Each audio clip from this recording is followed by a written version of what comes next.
alaikum wa rahmatullahi wa barakatuh.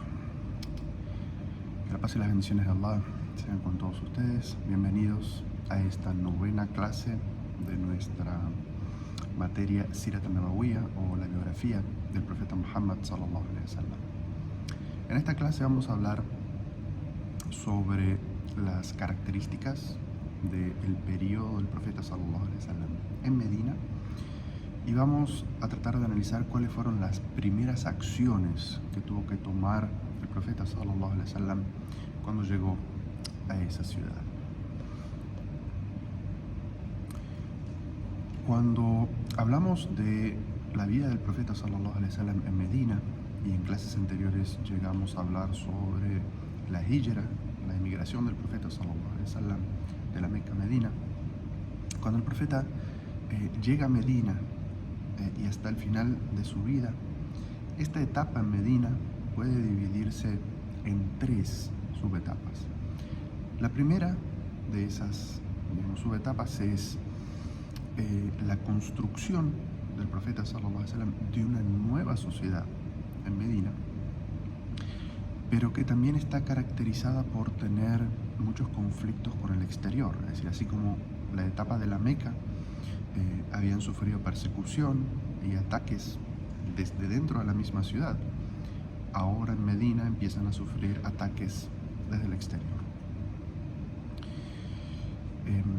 Y esta subetapa se extiende hasta lo que se llama el Tratado de Hudaybiyah, que es cuando el profeta sallallahu alaihi wasallam y los musulmanes hacen un acuerdo con Quraysh, lo que sería un acuerdo, una tregua de paz.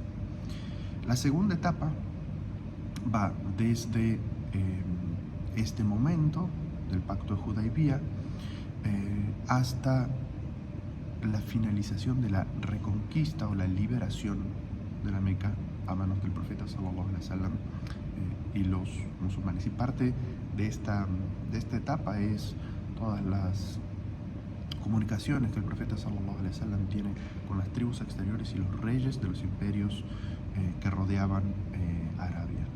Y por último, el último subperiodo de la etapa del profeta sallallahu alaihi wasallam en la Meca es cuando, después de la conquista de la Meca, los musulmanes ya no tenían ese ataque constante de Quraysh, y entonces las tribus árabes comienzan a entrar al Islam en masa, que es algo que hasta antes de este periodo nunca se había dado. Generalmente las shahadas eran algo muy individual. En este momento empieza a darse esto de que la gente entra en masa al Islam. Aquí también se sucede la peregrinación de despedida del profeta sallallahu alaihi wasallam, y esta etapa culmina con el fallecimiento del profeta Muhammad sallallahu alaihi wasallam.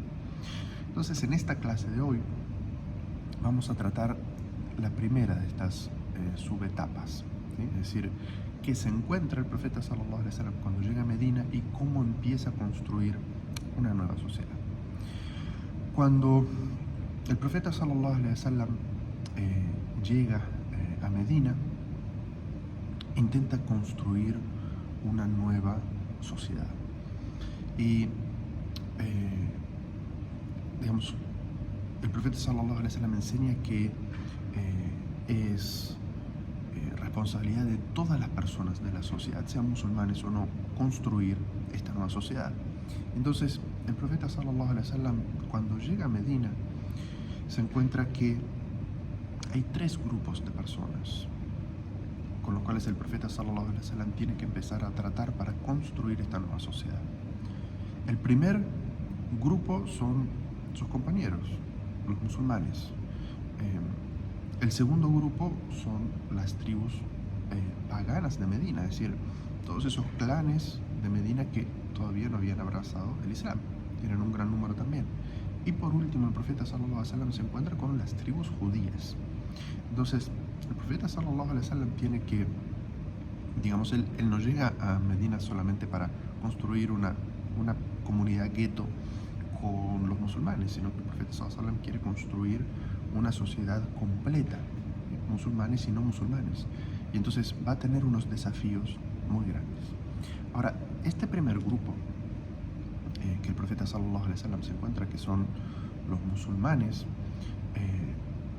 digamos, las condiciones que el profeta sallallahu alaihi wasallam tiene en este momento son completamente distintas a las que tenía en la Meca, porque, digamos, en la Meca el profeta sallallahu alaihi wasallam se concentraba en enseñar todo lo que podríamos decir como enseñanzas espirituales, ¿sí?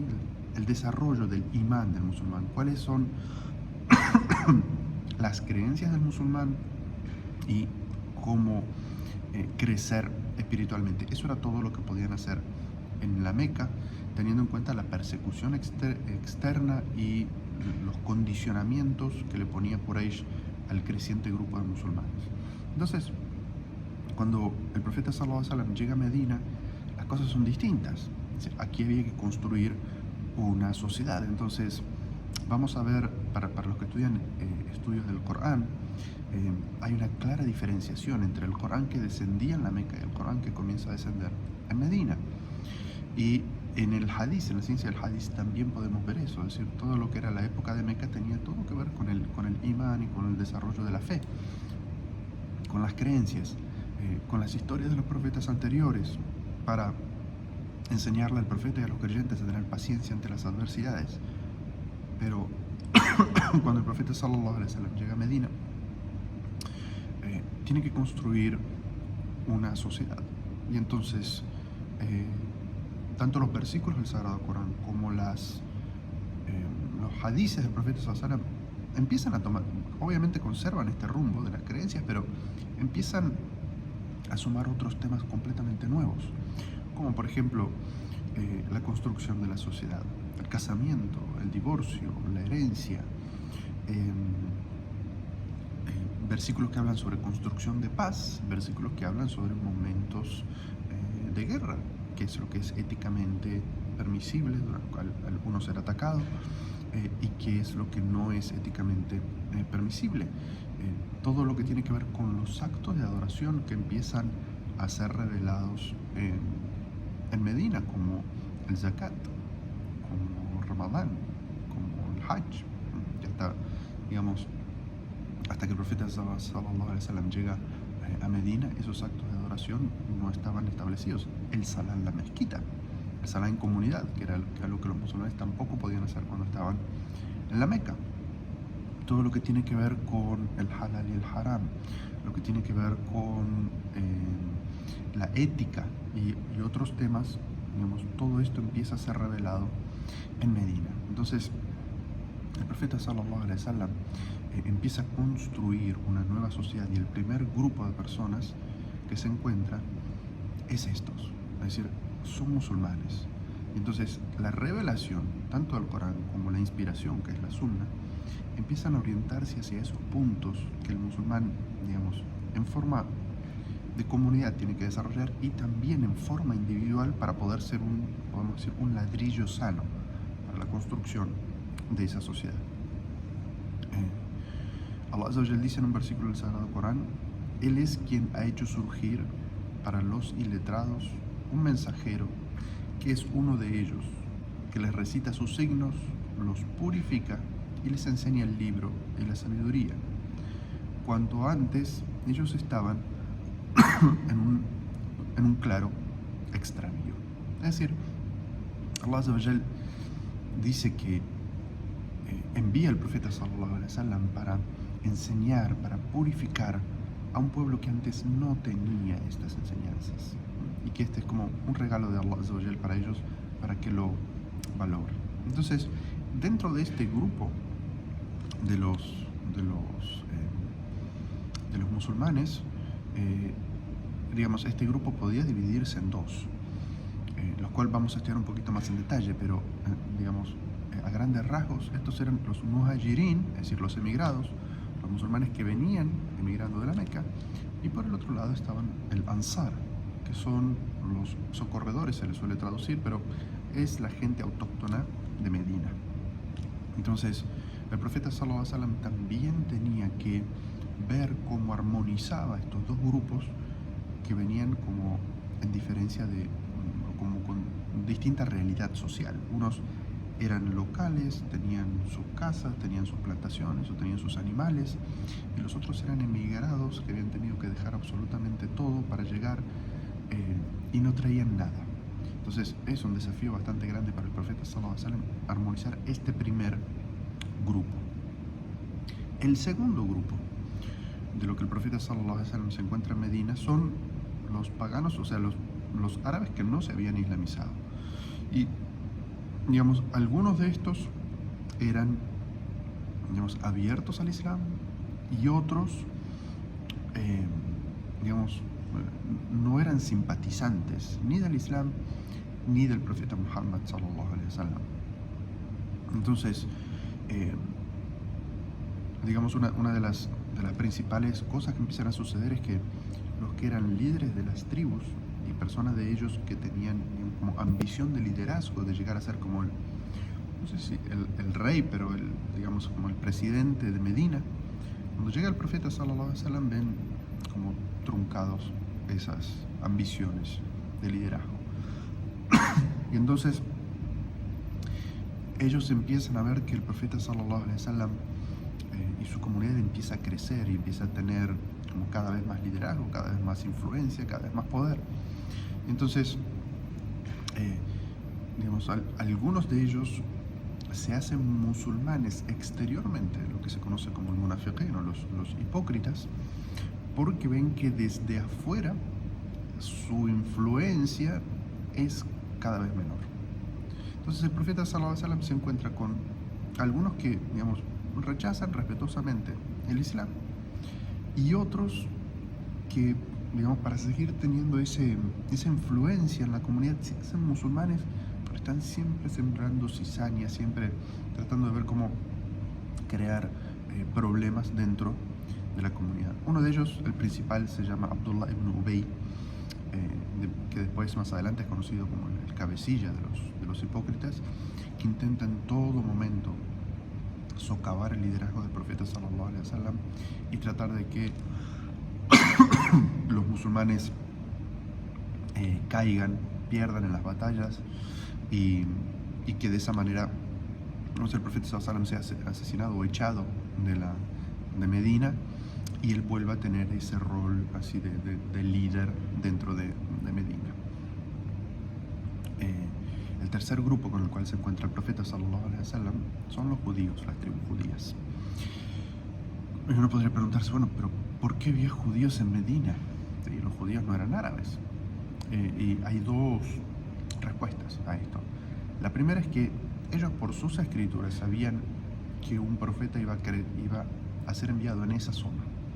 Entonces, hay familias de ellos que se mudan de las zonas donde ellos vivían a Medina con la esperanza de que el profeta sea enviado sea de su clan o de su familia. Y la segunda es porque ellos habían sido perseguidos por los bizantinos y por los asirios en todo lo que es la zona de Palestina. Entonces también para escaparse de esa realidad emigran hacia abajo, hacia donde están los árabes, y los árabes los reciben. Entonces ellos vivían en ese lugar. El profeta sallallahu cuando llega se encuentra con varias tribus de los judíos. Los judíos que estaban allí en Medina hablaban árabe, es decir, se comunicaban en árabe, se vestían como los árabes, pero mantenían su identidad, tanto religiosa como cultural. Ellos llamaban a los árabes de Juhal, o Jahil, o como ignorantes, porque no sabían leer y escribir, porque, digamos, no sabían el hebreo, porque no tenían escrituras. Recuerdan que en una clase anterior, cuando hablamos de los pactos de la Aqaba, la gente de Medina, que había sido avisada por los judíos de que iba a aparecer un profeta entre ellos, y que los judíos decían, cuando llegue el profeta y nos apoya a nosotros, los vamos a exterminar a ustedes o los vamos a dominar a ustedes. Y eso hace que cuando la gente de Medina ve al profeta y cree en el profeta, dice, vamos nosotros a tomar la shahada primero y aliarnos con el profeta para que él no haga lo que dicen los judíos que va a hacer. Entonces,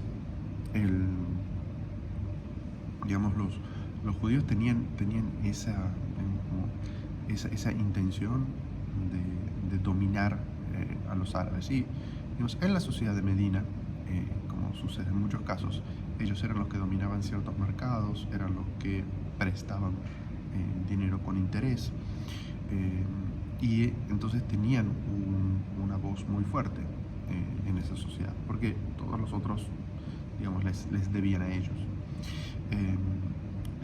Digamos, las tribus más grandes de los judíos eran tres: Banu Qaynuqa, que estaba aliada con la tribu de el Hazraj; estaba Banu Nadir y Banu Qurayza, que estaban en las afueras de Medina y estaban aliadas con la tribu de Aus, de los árabes de Aus. Algo muy interesante que sucedió es que cuando el profeta sallallahu alaihi wasallam recién llega a Medina, se acerca un judío de forma privada con él, que era, digamos, el gran rabino de Medina, era como el líder de los judíos de Medina. Se llama Abdullah ibn Salam. Este Abdullah ibn Salam se acerca al profeta sallallahu alaihi wasallam y lo empieza a cuestionar, le empieza a hacer preguntas, cosas que él sabe que están dentro de de sus escrituras, que esas respuestas solamente las podría dar alguien que realmente es profeta. Entonces, cuando el profeta sallallahu alaihi wasallam le responde todas esas preguntas, él se asegura, o sea, tiene certeza de que él es el mensajero de Allah, y hace la shahada. El gran rabino de Medina hace la shahada. Y entonces se convierte al Islam. Y entonces él le dice: mira, mi pueblo, es decir, los judíos en general, todas estas tribus que yo mencioné, me dicen: no te van a aceptar.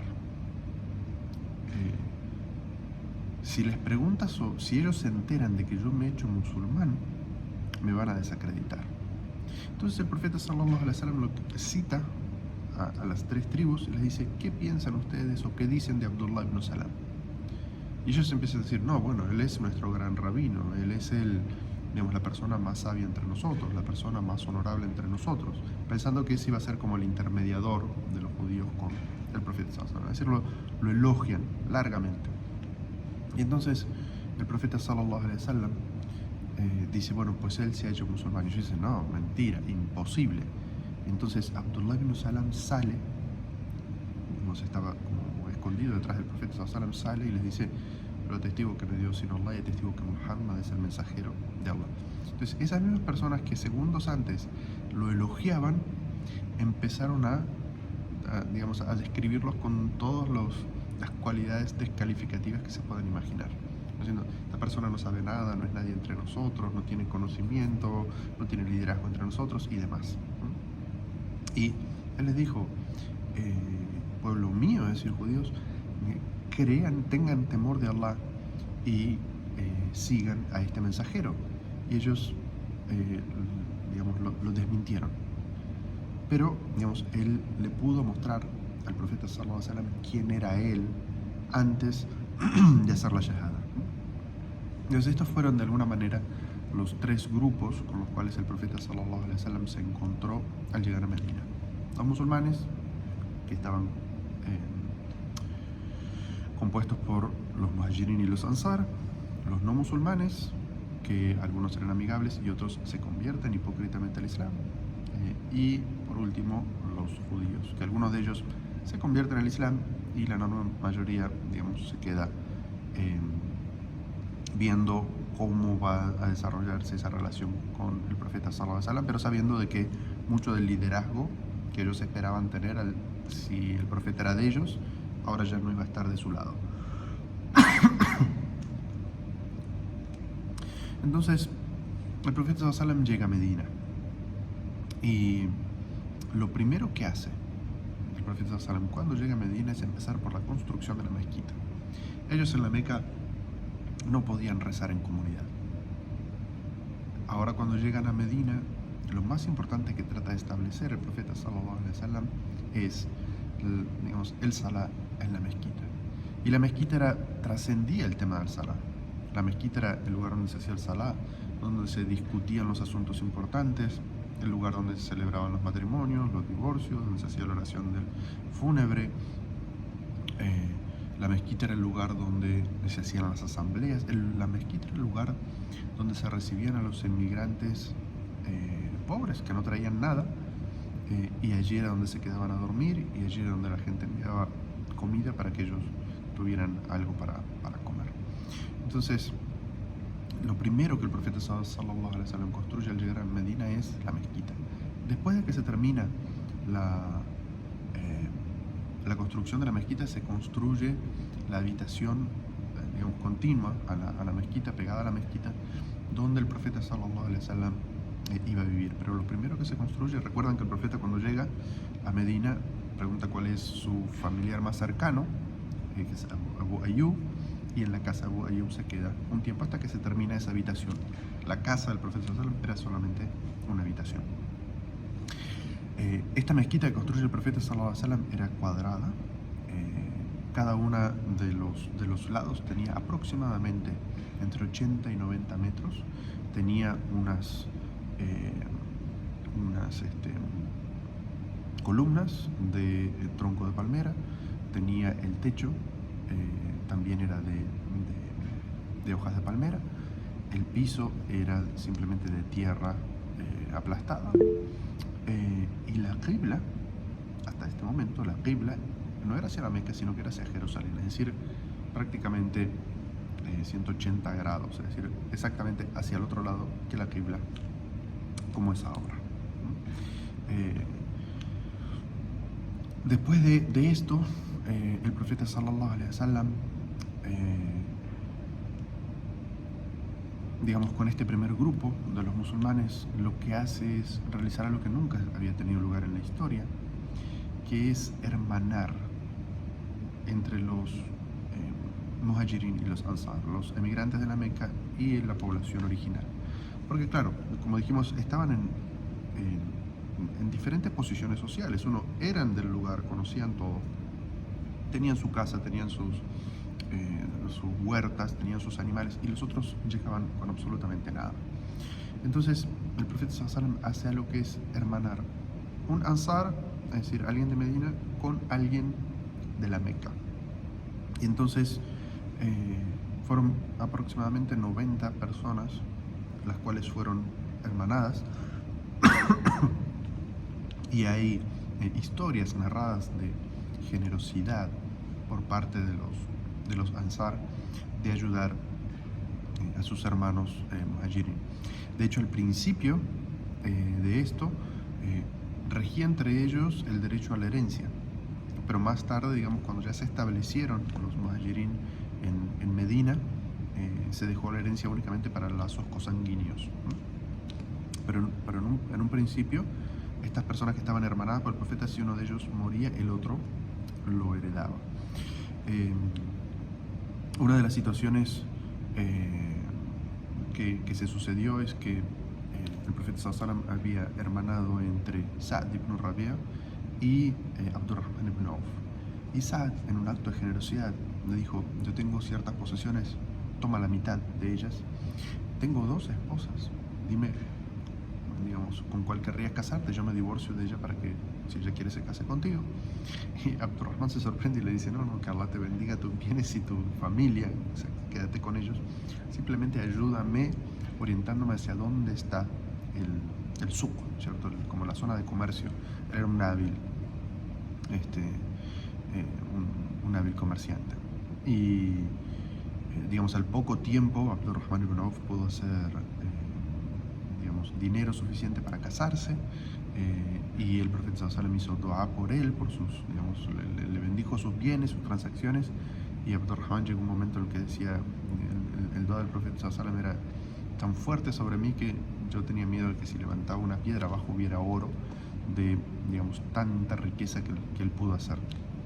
Otro ejemplo es que una vez vino una de las personas de los muhajirin, y le sugirió al profeta sallallahu alaihi wasallam que partiera las tierras, es decir, lo que sería el lugar donde se siembra y se tiran los animales, las partiera, las dividiera entre los muhajirin y los ansar, es decir, estos que estaban hermanados, que dividiera sus tierras. Y el profeta sallallahu alaihi wasallam no le pareció bueno, y lo que hizo profeta sallallahu alaihi wasallam es que las tierras seguían perteneciendo al Ansar, pero las trabajaban juntos con el muhajirín, con el inmigrante. Y de lo que sacaban, de la ganancia que sacaban, la mitad era para cada uno.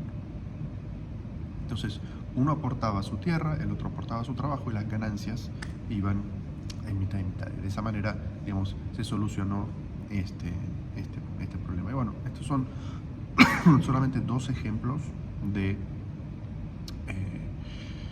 cómo se instrumentó esto de hermanar entre los que venían de la Meca, que no tenían absolutamente nada, y los que estaban en la Meca y los que estaban en Medina y habían recibido a los musulmanes, y cómo el profeta sallallahu alaihi wasallam hizo esta instrumentalización social para que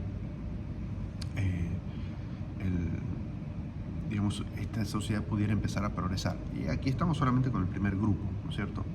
Y el profeta sallallahu alaihi wasallam hizo como una especie de constitución de la ciudad de Medina, donde decía que, digamos, la ciudad de Medina tenía unas reglas y que todos los que estaban en esa ciudad debían comportarse según estas reglas, ¿sí?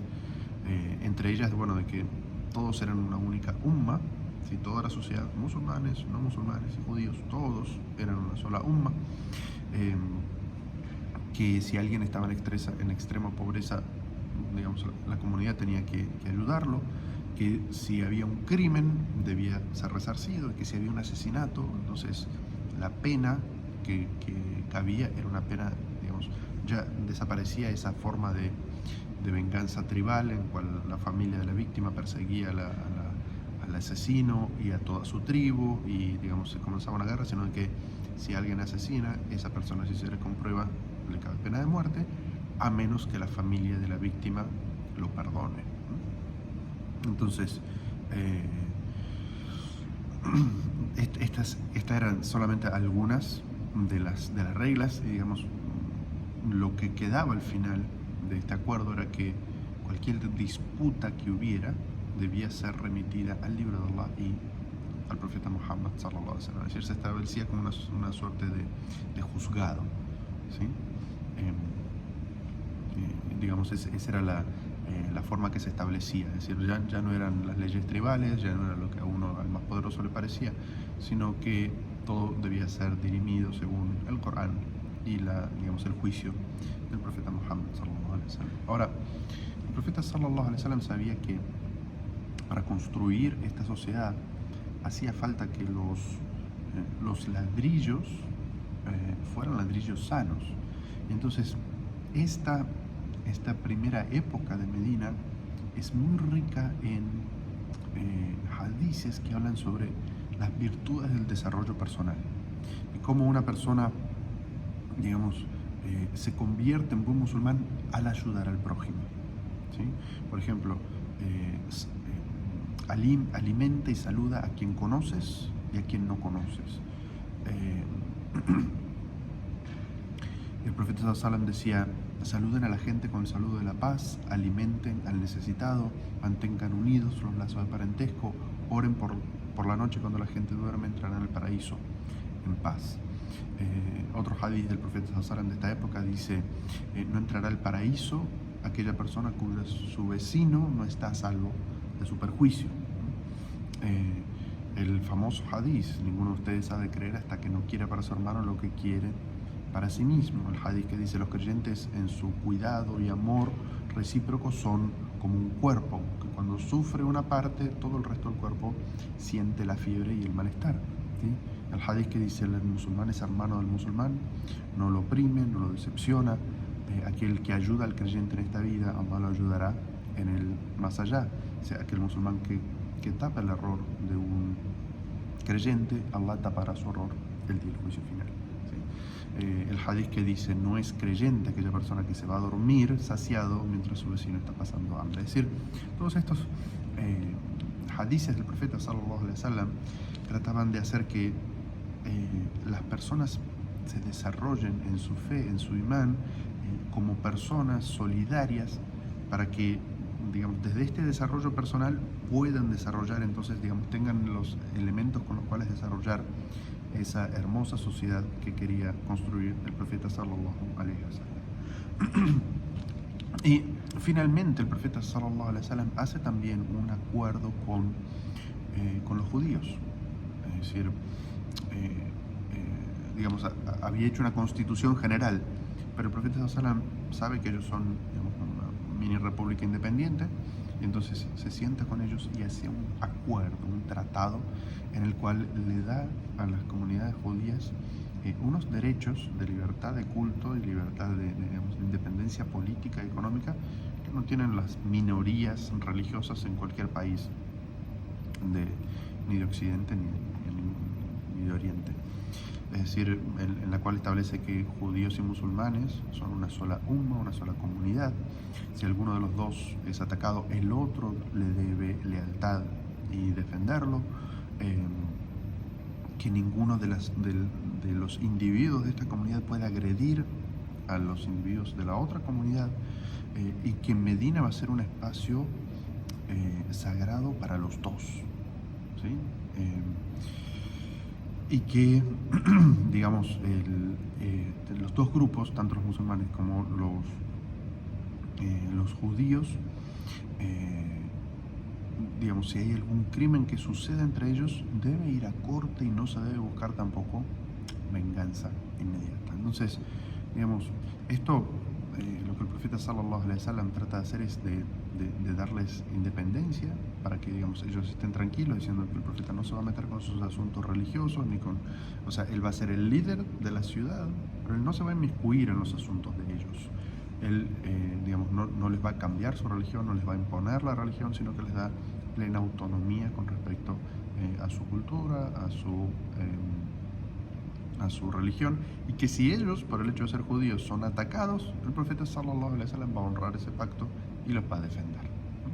Entonces, esta de alguna manera es las primeras acciones que toma el profeta sallallahu alaihi wasallam cuando llega a Medina, ¿sí? Y se encuentra con estos tres grupos, y, digamos, con cada uno de esos grupos el profeta empieza a tomar ciertas acciones. En la primera, digamos, obra o acción que hace es construir la mezquita por la importancia que tiene, y el hecho tan importante históricamente hablando que es hermanar entre los muhajirin y los ansar. Así que bueno, como siempre les dejo unas preguntas para que repasen todo este tema, y también pueden buscar este tema que hemos hablado en los libros, fuentes de esta clase. Barakallahu fikum, Assalamu alaikum wa rahmatullahi wa barakatuh.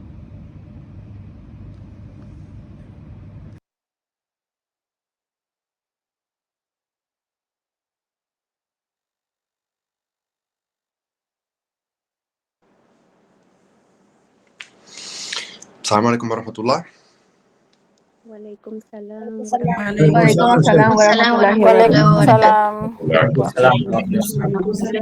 Walaikum salam warahmatullahi wabarakatuh, Sheikh. Bueno, cuéntenme qué les pareció la clase,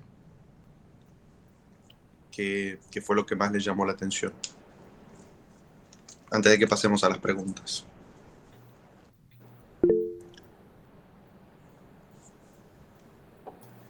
Me llamó la atención que era bastante grande el desafío que tenía para poder crear la sociedad que deseaba con el tipo de gente que había en los grupos, los tres grupos que había.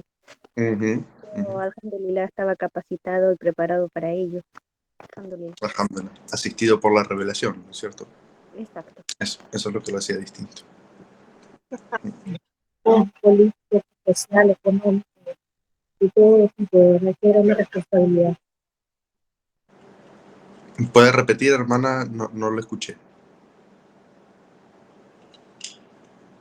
Que la responsabilidad del campo político, social, económico, de cultura, abarcó bastante, se tenía mucha responsabilidad, crear una sociedad más fácil. Así es. ¿Cuántos grupos encontró el profeta sallallahu alaihi wasallam cuando llegó a Medina? ¿Cuántos grupos de personas había? Tres grupos. Tres grupos. Tres. El primero entonces era Creo que El de los musulmanes, ¿no es cierto? Ujú. Y el de los musulmanes estaba compuesto por Dos grupos. Por dos dos grupos, grupos. que eran, Los autóctonos Los- de Medina y los emigrados. exacto, o sea, los que venían de la Meca, los muhajirin, y los Ajá. que eran autóctonos de Medina, que eran el Ansar. ¿Qué herramienta utilizó el profeta sallallahu alaihi wasallam para tratar de equilibrar esta situación? Los emparejó, hizo Hay una palabra que se mencionó aquí, Hermanar. hermanar. hermanar. Sí. O sea, bueno, nosotros en la actualidad hablamos de la hermandad, ¿no es cierto? Ujúa. Digamos, no nos une ningún lazo de sangre, pero somos hermanos en el Islam. Sin embargo, a pesar de que somos hermanos en el Islam, digamos, hay ciertos límites con respecto a las obligaciones que tenemos unos con otros. En ese momento, cuando el profeta sallallahu alaihi wasallam hermanaba a estos muhajirin y ansar, prácticamente los hacía como si fueran hermanos de sangre. ¿Sí? O sea, el ansar que recibía a un muhajir era como que él se quedaba en su responsabilidad de que esta persona pudiera crecer en esa sociedad, que esta persona pudiera, digamos, desarrollarse económicamente, que tuviera un techo, que, digamos, que no fuera un desamparado al llegar.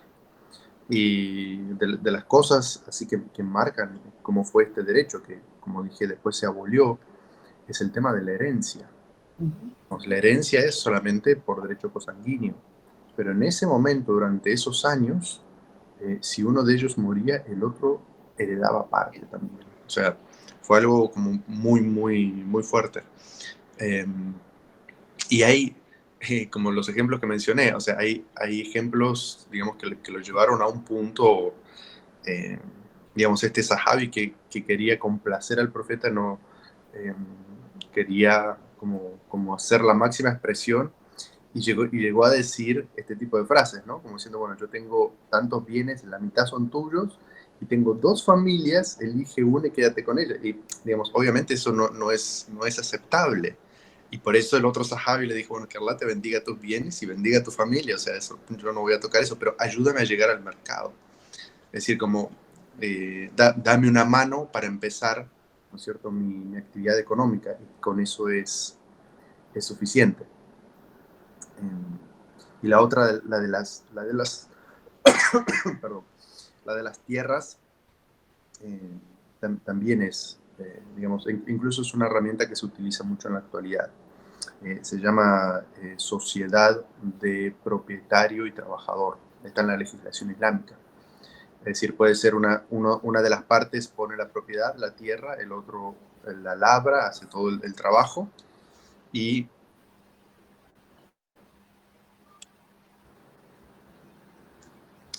la otra parte lo que hace es el trabajo. Y cuando salen las ganancias se dividen por partes iguales. Entonces, esa herramienta es una de las formas que también ha utilizado el Islam para, digamos, no perpetuar la pobreza de la gente del campo que no tiene tierras, y que la gente que por ejemplo, hereda tierras pero no tiene dinero para hacerlas productivas, pueda asociarse con alguien que sí las va a trabajar, y de esa manera, digamos, sea algo positivo para ambos. Es una herramienta que todavía se encuentra en la legislación islámica. Bueno, ese era el primer grupo. El segundo grupo que vimos era la gente de Medina, pero que no se había hecho musulmana, ¿no es cierto? Sí. Y aquí también se tomaron como dos vías, podríamos decirlo. Alguien que me pudiera elaborar un poquito este concepto.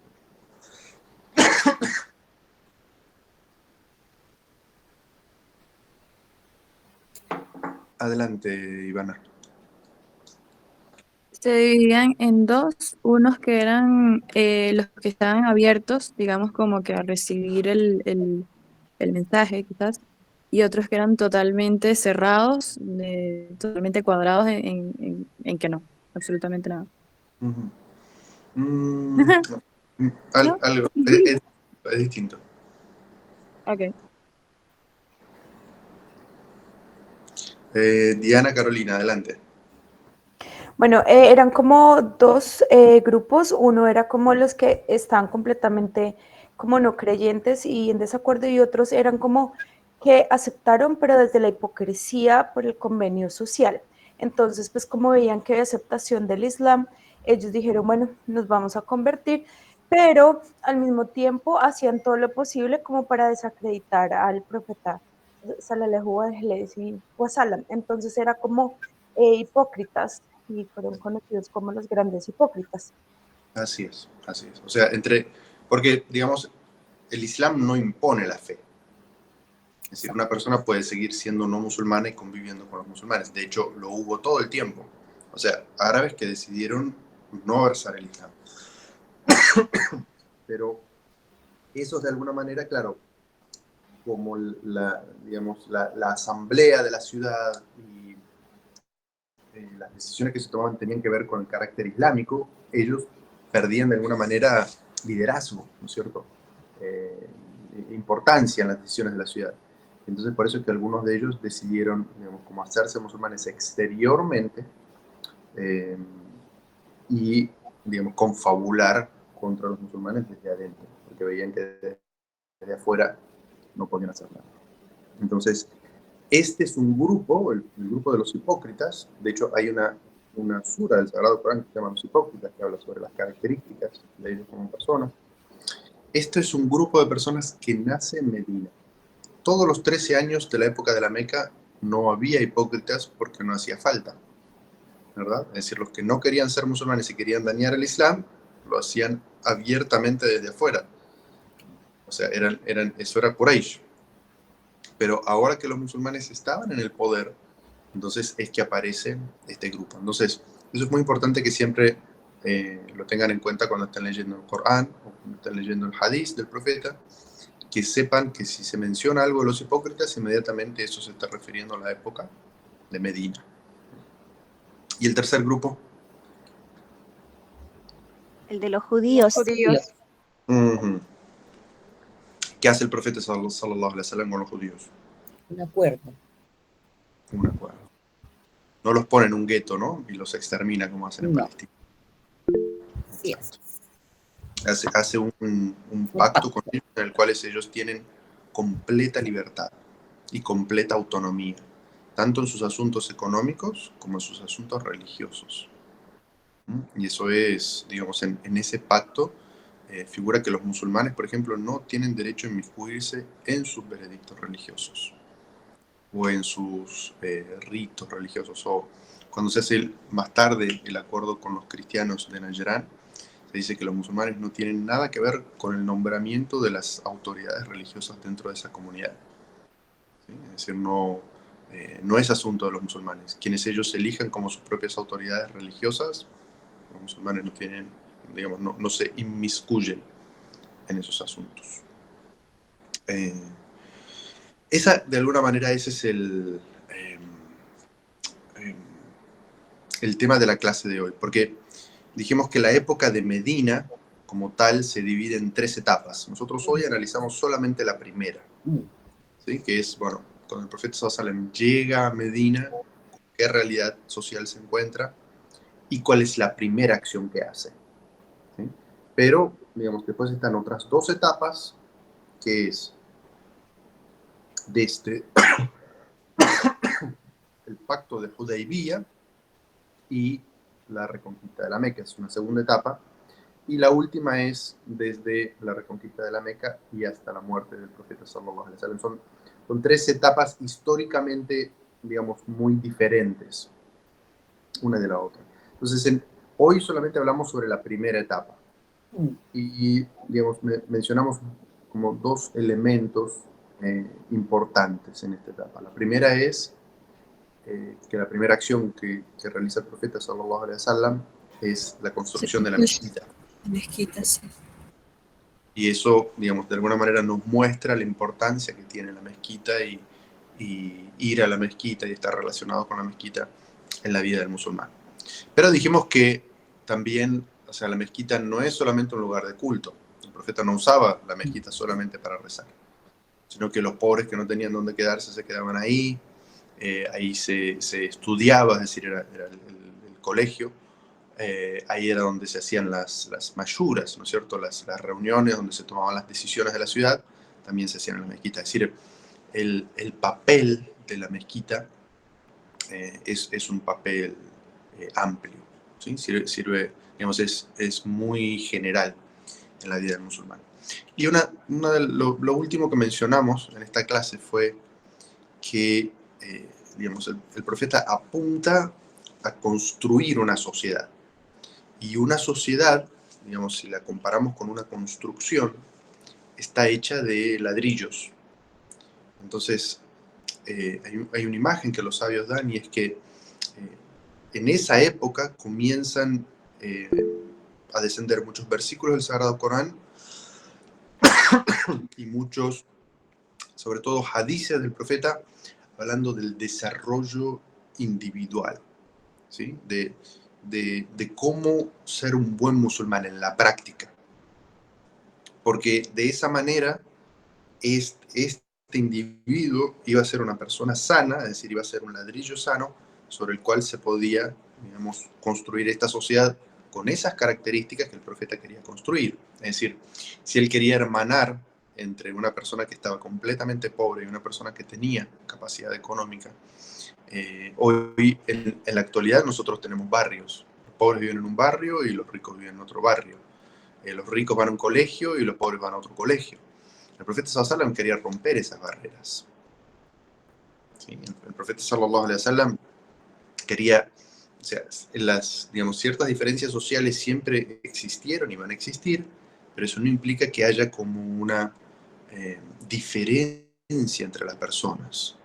Entonces eran hermanos y, digamos, había muchos, si ustedes escucharon esos hadices, hay como mucho énfasis en, bueno, no podés creerte que sos un buen musulmán si te vas a dormir satisfecho, pero tu vecino puede estar pasando hambre. O sea, no sabés si cenó o no cenó, ¿cierto? Si sus niños comieron o no comieron. O sea, no te creas que sos un buen musulmán si no te aseguras de eso.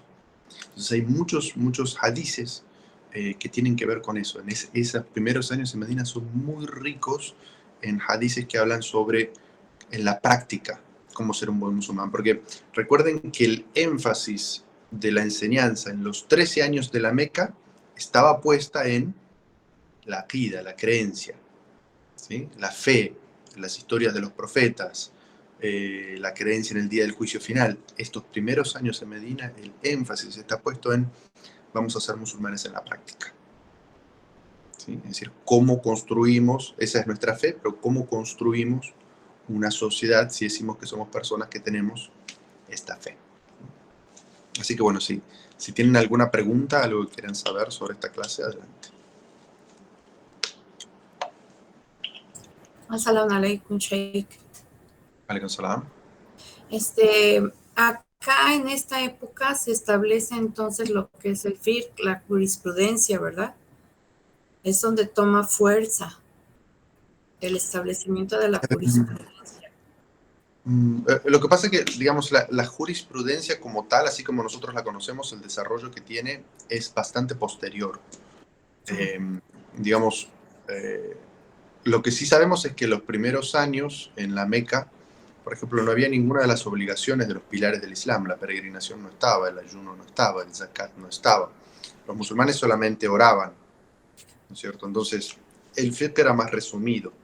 Ahora, en esta época se empieza a expander el fiqh tanto en los actos de oración que van apareciendo, como en el segundo capítulo de los libros del fiqh, que es el muamalat, o las relaciones interpersonales, todo lo que tiene que ver con, por ejemplo, matrimonio y divorcio, leyes de matrimonio y divorcio, leyes comerciales. Es decir, recién ahora es cuando el profeta puede empezar a legislar en una sociedad en la cual gobierna sobre las leyes comerciales, qué es lo que se puede hacer y qué es lo que no. qué es lo que es halal y qué es lo que es haram, ¿no es cierto? O sea, todo el tema de la alimentación, por ejemplo, también es en esta época de Medina. Entonces se expande el... Perdón. Pero no, digamos, no es que antes no existía. Establece. Ok. Gracias, Sheikh.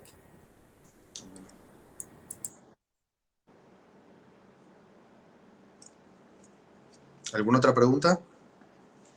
Yo les comento que en este momento, aquí son como casi las 3 de la mañana. Yo estoy en Qatar, estoy participando de una campaña para dar a conocer el Islam a los que vienen a participar del Mundial de Qatar. Estoy haciendo unas como visitas guiadas en las mezquitas y afuera de los estadios.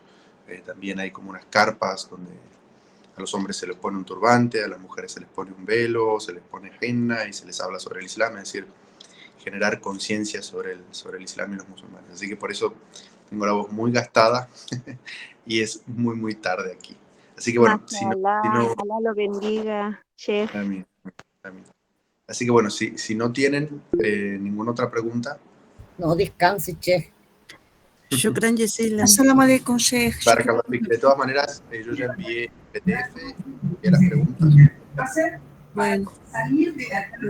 No, brevemente, inshallah, lo van a subir. Gracias. Gracias, Sheikh. Gracias. Assalamu alaikum. Alaikum salam, rahmatullah. Alá lo bendiga en esta bonita Assalamualaikum, experiencia. Alaikum salam. Éxito. Assalamu alaikum warahmatullahi wabarakatuh.